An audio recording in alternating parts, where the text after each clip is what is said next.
당신의 통장 속 돈이 어느 날 갑자기 다른 모습으로 바뀐다면 믿으시겠어요? 지금 우리가 익숙하게 써온 현금이라는 개념이 조용히 그리고 근본적으로 달라지고 있습니다. 2025년 봄 한국은행이 시작한 디지털 화폐 시범 사업. 7개 국내 주요 은행 10만 명의 시민이 예금 토큰이라는 이름으로 새로운 금융 실험에 참여하고 있습니다. 이 영상은 단순한 뉴스 요약이 아닙니다. 예금자 보호부터 개인정보 사각지대까지 총 5가지의 순서대로 앞으로 당신의 금융생활에 영향을 줄 중요한 변화들을 차분하게 짚어보겠습니다. 1편. 4월 1일부터 통장에 있는 돈 이제는 그냥 못 씁니다. 우리가 늘 믿고 사용하던 통장에 있는 돈이 이젠 조금 다르게 쓸 수 있다는 이야기가 나왔다. 2025년 4월 1일부터 6월 30일까지 국내 주요 7개 은행을 통해 새로운 형태의 금융 실험이 시작된다. 바로 한국은행이 추진하는 중앙은행 디지털 화폐 CBDC 시범 사업이다.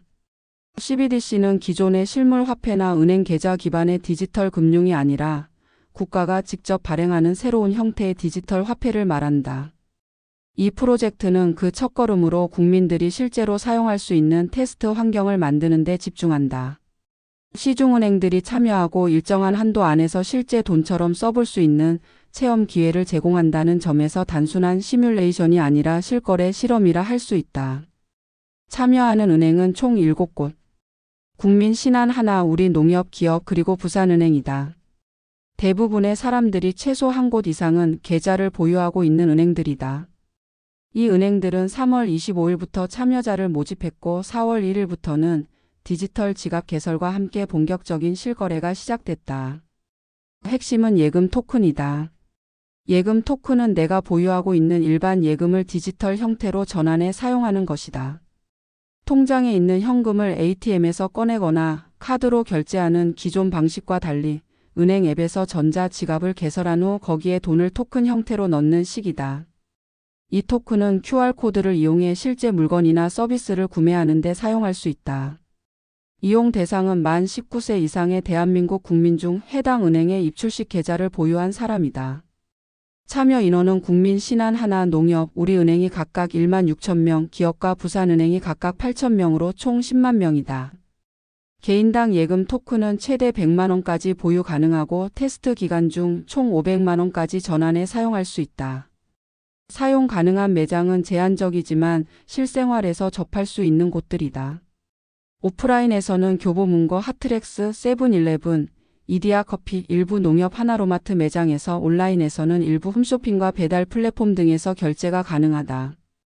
단 일부 무인 매장이나 온라인 쇼핑몰에서는 아직 이용이 어렵기 때문에 사용 전에 가맹점 여부를 확인할 필요가 있다. 결제 방식은 단순하다. 전자 지갑에서 QR코드를 띄우고 매장에서는 그 코드를 스캔해 결제한다. 이때 예금 토큰은 소비자의 지갑에서 판매자의 지갑으로 즉시 이전된다. 카드사나 중개기관을 거치지 않는 직접적인 거래다. 이 과정은 한국은행이 제공하는 인프라를 기반으로 하며 참여 은행 간에는 기술적 통합이 이루어져 있어 서로 다른 은행 간 지갑이라도 문제없이 송금이 가능하다. 중요한 건 이 예금 토큰 역시 예금자 보호법에 적용을 받는다는 점이다. 즉 기존 예금과 동일하게 보호 범위 내에서는 안전하게 관리된다는 것이다. 이는 디지털 전환에 따른 안정성을 보장하는 장치이기도 하다. 하지만 여전히 우려의 목소리도 있다. 디지털 화폐는 결국 모든 거래가 기록되고 관리된다는 특성상 개인정보 보호나 감시 문제에 대한 불안이 존재한다. 실제 사용을 통해 어느 정도의 편리함과 안전성, 신뢰를 줄 수 있을지에 따라 향후 확대 여부가 결정될 가능성이 높다. 이번 실험은 단지 기술적 시도에 그치는 것이 아니라 미래 금융의 방향을 미리 체험해보는 단계다. 통장에 돈을 넣고 필요할 때 꺼내 쓰던 방식이 조금씩 바뀌고 있다는 신호다. 중요한 건 이 변화가 언제부터 우리 삶에 본격적으로 영향을 미치게 될지 모르기 때문에 지금부터 조금씩 알아두는 것이 필요하다는 점이다. 2편. QR코드로 결제? 예금 토큰 이대로 가면 어떻게 바뀔까? 예금 토큰이라는 말이 처음엔 생소하게 들릴 수 있다. 하지만 이 개념은 실제 생활과 멀지 않다. 말 그대로 내가 은행에 맡겨둔 돈을 디지털 방식으로 바꿔서 실물 없이도 결제를 가능하게 만든 것이기 때문이다. 기존의 현금이나 카드와 가장 큰 차이점은 이 토큰이 지정된 가상 지갑 안에서만 작동하고 물리적 매개 없이 직접 거래가 이루어진다는 점이다. 사용을 위해서는 먼저 전자 지갑을 개설해야 한다. 참여하는 7개 은행의 앱을 통해 비대면 방식으로 개설이 가능하다. 지갑 개설 후 보유 중인 수시 입출식 계좌를 연결하고 그 안에 있는 예금을 일정 금액 예금 토큰으로 전환하게 된다. 이 전환 과정에서의 한도는 개인당 최대 100만 원. 그리고 4월 1일부터 6월 30일까지의 시범 기간 동안 총 500만 원까지 전환할 수 있다. 이렇게 생성된 예금 토큰은 일반 돈처럼 사용할 수 있다. 단 모든 매장에서 되는 건 아니다. 현재는 실험 단계이기 때문에 사용 가능한 가맹점이 제한적이다. 오프라인에서는 교보문고 핫트렉스, 세븐일레븐 일부 매장, 이디야 커피 농협 하나로마트 일부 지점에서 사용할 수 있다. 온라인에서는 홈쇼핑 플랫폼이나 배달 애플리케이션 중 일부에서 결제가 가능하다. 무인 매장이나 자동 결제 시스템에서는 현재 이용이 불가하다는 점도 함께 기억해야 한다. 실제 결제는 QR코드를 통해 이루어진다. 소비자는 은행 앱을 통해 전자지갑을 열고 거기서 생성된 QR코드를 제시한다. 판매자는 이를 스캔하면 해당 금액만큼의 예금 토큰이 자동으로 판매자의 전자지갑으로 이전된다. 이 거래에는 중개기관이 개입하지 않는다. 즉 카드사, 결제 대행사 등을 거치지 않고 바로 돈이 옮겨지는 구조다. 이는 수수료를 줄이고 처리 시간을 단축시키는 데 유리하다. 예금 토큰의 장점은 빠르고 간단한 결제 외에도 은행 간 호환이 가능하다는 점이다. 예를 들어 내가 국민은행 앱으로 생성한 전자지갑의 예금 토큰으로 농협에 등록된 판매자의 지갑에 결제하는 것도 가능하다. 기존의 간편결제 서비스들과 비교해도 기술적으로 훨씬 유연한 구조다. 또한 예금 토큰은 예금자 보호법의 적용을 받는다. 현재 참여 중인 7개 은행에서 발행된 토큰은 일반 예금처럼 법적으로 보호받을 수 있다. 만약 시스템에 문제가 생기거나 해킹 사고가 발생하더라도 최대 1억 원까지의 보호가 가능하다. 다만 이는 상품별로 차이가 있을 수 있으므로 실제 전환 전에 각 은행이 제공하는 상품 설명을 반드시 확인하는 것이 필요하다. 기존의 신용카드나 체크카드는 카드사가 중간에서 거래를 승인하고 며칠 후 돈을 정산한다.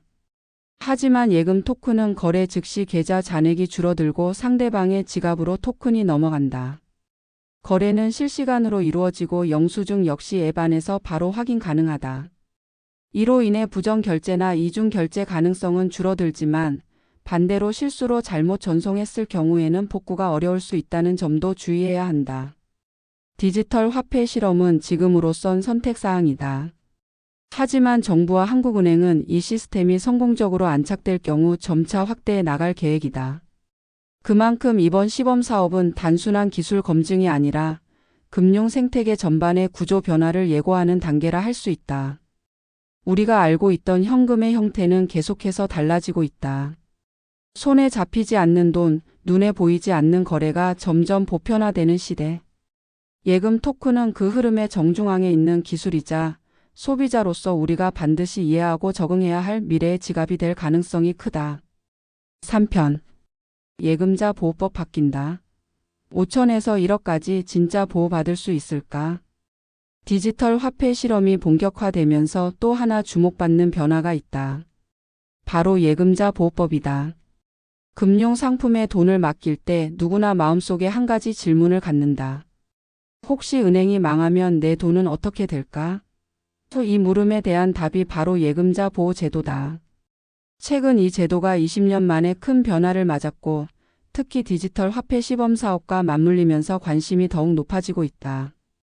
기존 예금자 보호 한도는 5천만 원이었다. 쉽게 말해 한 은행에 5천만 원까지 예금을 맡겼다면 그 은행이 문을 닫더라도 5천만 원까지는 국가가 보장해주는 구조였다. 하지만 물가가 오르고 자산 규모가 커지면서 보호 한도 역시 현실에 맞게 조정해야 한다는 지적이 꾸준히 이어져 왔다. 결국 2024년 금융위원회와 예금보험공사는 기존의 5천만 원 한도를 1억 원으로 상향하는 결정을 내렸다. 이제 예금자는 한 은행당 최대 1억 원까지 원금과 이자를 포함해 보호받을 수 있게 되었다. 중요한 건 한 은행당이라는 점이다. 예를 들어 국민은행에 1억 원, 우리은행에 1억 원을 예치했다면 두 은행이 각각 1억 원씩 보호되는 것이다. 여러 은행에 분산 예치하면 이론상 더 많은 금액을 보호받을 수 있는 셈이다. 하지만 여기서 주의해야 할 점도 있다. 예금자 보호가 적용되는 상품과 그렇지 않은 상품이 존재한다는 사실이다. 모든 금융 상품이 무조건 1억 원까지 보호되는 건 아니라는 의미다. 예를 들어 CMA 펀드 보험 일부 상품은 예금자 보호 대상이 아니다. 또한 같은 은행이라도 상품에 따라 보호 여부가 다르기 때문에 실제로 예치한 상품이 보호 대상인지 반드시 확인해야 한다. 특히 이번 디지털 화폐 시범 사업에서 사용하는 예금 토큰도 예금자 보호 대상에 포함된다.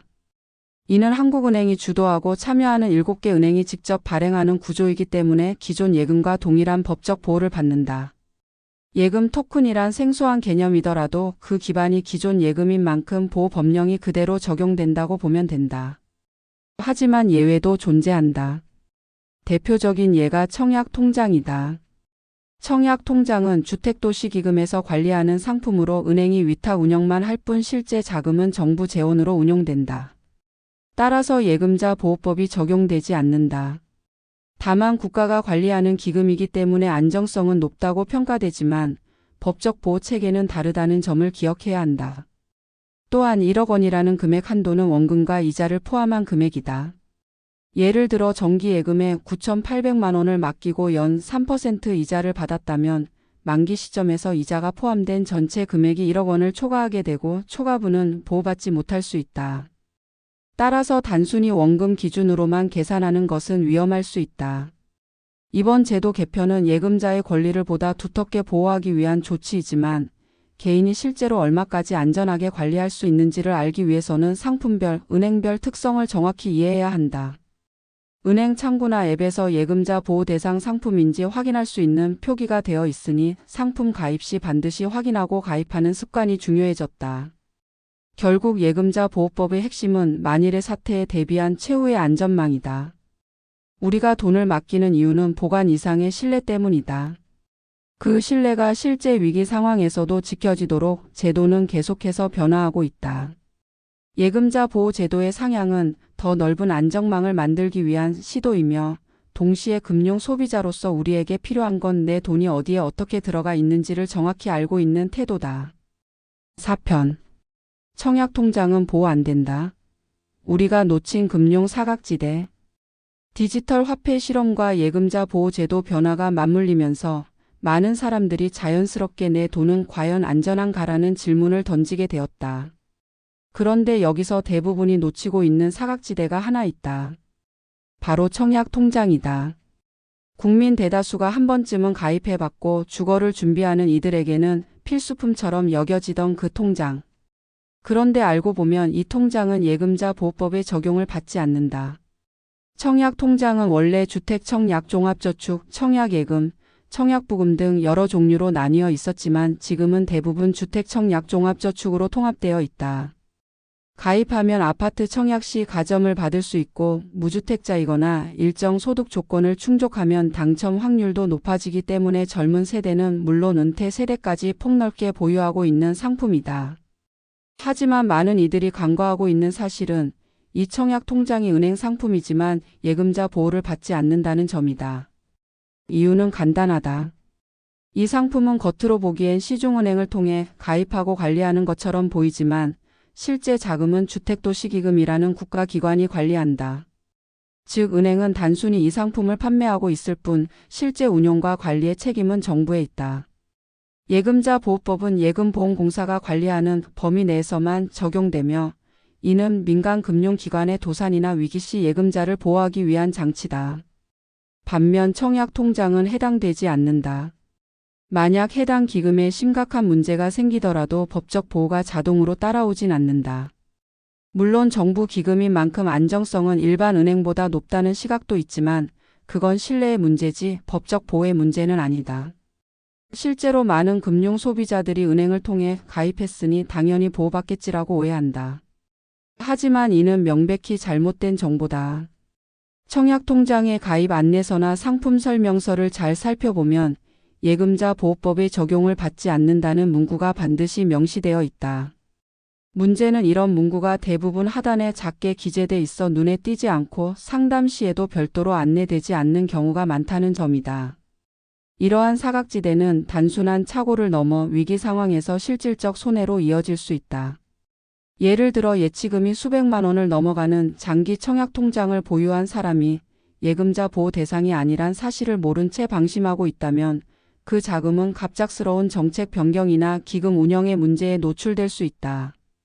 물론 현실적으로 그 가능성은 낮다고 말할 수 있겠지만 금융이라는 건 가능성은 낮지만 절대 없어서는 안 되는 위험에 대한 대비가 중요하다. 청약통장 외에도 예금자 보호법의 사각지대에 놓인 상품들은 생각보다 많다. 증권사의 종합자산관리계좌 CMA 중 일부, 특정 보험상품, 고수익을 내세우는 투자형 예금 등도 보호 대상이 아닐 수 있다. 특히 디지털 자산이나 최근 등장한 새로운 형태의 금융 상품들은 대부분 보호법의 테두리 밖에 존재한다. 이제는 단순히 은행 상품이니까 괜찮겠지라는 생각보다는 이 상품은 보호를 받는가라는 질문을 먼저 해야 한다. 그리고 상품을 가입하기 전 반드시 상품 설명서에 해당 항목을 직접 확인하는 습관이 필요하다. 스마트폰으로 간편하게 가입할 수 있는 시대일수록 그만큼 확인해야 할 책임도 소비자에게 더 많이 주어진다. 청약통장은 누구에게나 익숙한 금융 상품이지만 그 구조를 정확히 이해하지 않으면 생각보다 큰 위험에 노출될 수 있다. 우리는 이미 여러 금융 리스크를 겪은 시대에 살고 있다. 그렇기에 믿고 있던 익숙한 상품일수록 다시 한번 제대로 들여다보는 노력이 필요하다. 5편. 디지털 화폐 정말 안전할까? 보안 우려와 개인정보 이슈 정면 분석. 디지털 화폐라는 말은 왠지 미래지향적이고 편리해 보인다. QR코드만 찍으면 결제가 되고 지갑도 카드도 없이 돈이 오가는 세상. 하지만 이 새로운 기술이 자리 잡기 위해서는 반드시 넘어야 할 가장 큰 장애물이 있다. 바로 보안과 개인정보 문제다. 디지털 화폐는 편리함이라는 이점만큼 감시와 통제의 도구로 악용될 수 있다는 우려를 동시에 불러일으키고 있다. 먼저 기술적인 측면에서 보자면 디지털 화폐는 기존의 결제 시스템보다 더 복잡한 인프라를 요구한다. 예금 토큰은 블록체인과 유사한 기술을 기반으로 작동하지만 모든 거래가 기록되고 추적 가능하다는 특징을 갖는다. 이 말은 곧 누가 언제 어디서 얼마를 썼는지가 모두 시스템에 남는다는 뜻이다. 누군가가 그 정보에 접근할 수 있다면 단순한 금융 내역을 넘어서 개인의 소비 패턴, 동선, 심지어 성향까지도 분석할 수 있다. 이러한 데이터는 기업이나 정부 입장에선 매우 유용한 자원이다. 정책 설계나 소비자 분석에 활용될 수 있고 금융 사기를 방지하는 데에도 도움이 된다. 하지만 소비자 입장에서는 자신의 일상과 생활이 모두 기록되고 있다는 사실에 불편함을 느낄 수밖에 없다. 특히 금융 정보는 다른 어떤 정보보다도 민감한 영역이기 때문에 정보가 유출되거나 악용되는 상황은 상상하기도 싫은 일이다. 또한 디지털 화폐는 기존의 현금처럼 익명성을 보장하지 않는다. 현금은 누가 어디서 썼는지를 따로 기록하지 않기 때문에 철저히 개인적인 소비가 가능했다. 하지만 디지털 화폐는 시스템 안에서 발행되고 시스템 안에서만 이동한다. 결국 그 흐름을 완벽히 통제할 수 있다는 뜻이다. 일부에서는 이러한 특성이 국가에 의한 감시의 수단이 될 수 있다는 경고도 나온다. 모든 거래가 기록되는 사회에서는 소비자들이 자유롭게 소비하거나 이동하는 데 있어 심리적인 제약이 따를 수 있다는 것이다. 보안 측면에서도 문제는 존재한다. 해킹이나 시스템 장애가 발생할 경우 실시간 결제 기능이 마비될 수 있다. 실물 화폐나 신용카드라면 대체 수단이 있지만 디지털 화폐만을 사용하는 환경에서는 전자 지갑이 먹통이 되는 순간 생활 자체가 정지될 수 있다. 특히 고령자나 디지털 환경에 익숙하지 않은 사용자들에게는 혼란이 클 수밖에 없다. 그렇다면 이러한 우려를 해소할 방안은 있을까? 현재 한국은행은 참여은행들과 함께 고도화된 보안체계를 마련하고 있다고 밝혔다.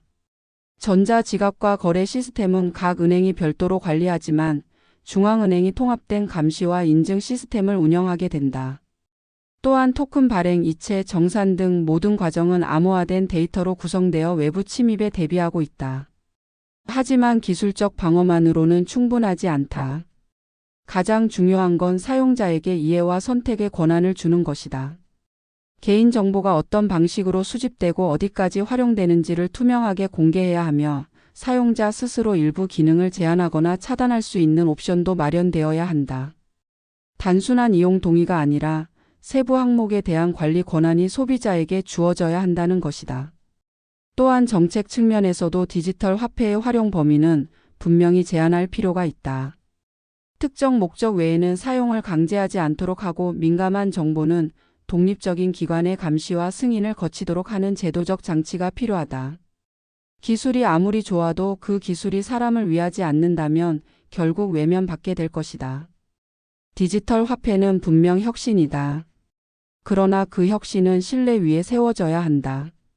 우리는 더 편리한 세상을 원하지만 동시에 더 안전한 세상도 원한다. 그 두 가지를 모두 충족시키는 일은 결코 쉽지 않다. 지금 우리가 마주한 디지털 전환의 흐름 속에서 반드시 짚고 넘어가야 할 핵심은 기술이 아니라 신뢰라는 사실을 잊지 말아야 한다.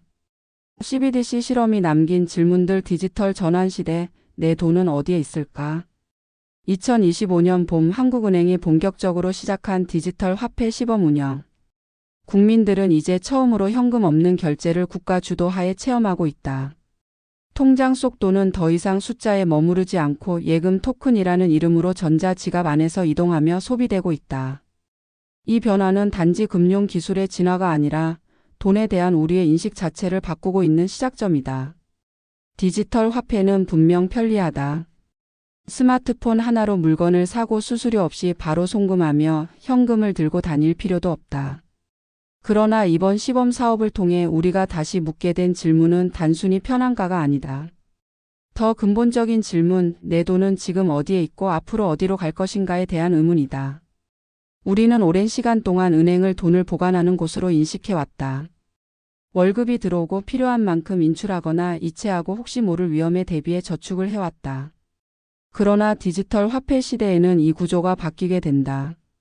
은행은 더 이상 단순한 보관소가 아니라 디지털 토큰의 발행자이자 중개자이며 거래의 통로가 된다. 이런 흐름 속에서 돈의 형태는 더욱 추상적이 되어가고 우리는 보이지 않는 시스템 속에 자산을 맡기게 된다. 예금자 보호법은 이러한 변화에 대비하기 위한 최소한의 장치다. 보호 한도가 상향되고 예금 토큰도 그 적용 대상에 포함됐다는 점은 분명 긍정적이다. 하지만 동시에 청약통장처럼 은행 창구에서 가입했지만 보호받지 못하는 상품이 존재하고 디지털 화폐 사용 과정에서 개인정보 노출 가능성이 커진다는 점은 새로운 불안을 낳는다. 기술은 우리의 생활을 바꿔준다. 하지만 그 변화가 모두에게 공평하게 적용되지 않을 수도 있다.